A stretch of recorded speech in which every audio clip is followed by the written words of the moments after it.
لبيك اللهم لبيك। কিছুদিনের মধ্যে শুরু হবে 1446 হিজরি সনের হজের আনুষ্ঠানিকতা।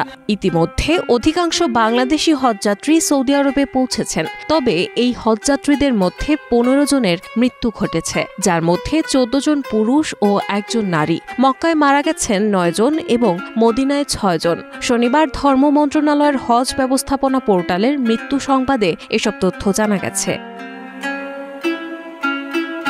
পোর্টাল সূত্রে জানা যায়, এবছর হজে গিয়ে গত 29 এপ্রিল মারা যান রাজবাড়ীর পাংশার মোহাম্মদ খলিলুর রহমান। এরপর 2 মে মারা যান কিশোরগঞ্জের বাজিতপুরের মোহাম্মদ ফরিদুজ্জামান। 5 মে মারা যান পঞ্চগড় সদরের আল হামিদা বানু। 7 মে মারা যান ঢাকার মোহাম্মদপুরের মোহাম্মদ শাহজাহান কবির ও 9 মে মারা যান জামালপুরের বকশীগঞ্জের হাফেজ উদ্দিন এবং 10 মে মারা যান নীলফামারী সদরের বয়েজ উদ্দিন।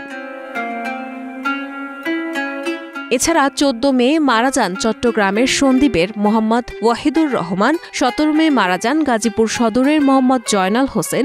19 মে মারা যান চাঁদপুরের মতলবের আহমদ হান্নান মোল্লা। 24 মে মারা যান রংপুরের পীরগঞ্জের মোহাম্মদ সাহেব উদ্দিন। 25 মে মারা যান চাঁদপুরের কচুয়ার মোহাম্মদ বশির উদ্দিন ও 27 মে মারা যান চাঁদপুরের ফরিদগঞ্জের মোহাম্মদ শাহাদাত হোসেন পাঠান। সর্বশেষ 29 মে মারা যান 3 জন।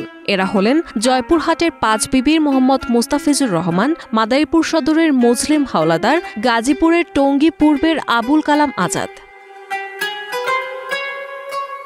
সৌদি আরবের আইন অনুযায়ী হজ পালনের সময় যদি কোনো ব্যক্তি মারা যান, তাহলে তার মরদেহ সৌদি আরবে দাফন করতে হয়। মৃতদেহ তাদের নিজ দেশে নেওয়া যায় না এবং পরিবার পরিজনের কোনো আপত্তি গ্রহণযোগ্য নয়। রায়হানা মুন, প্রবাস খবর।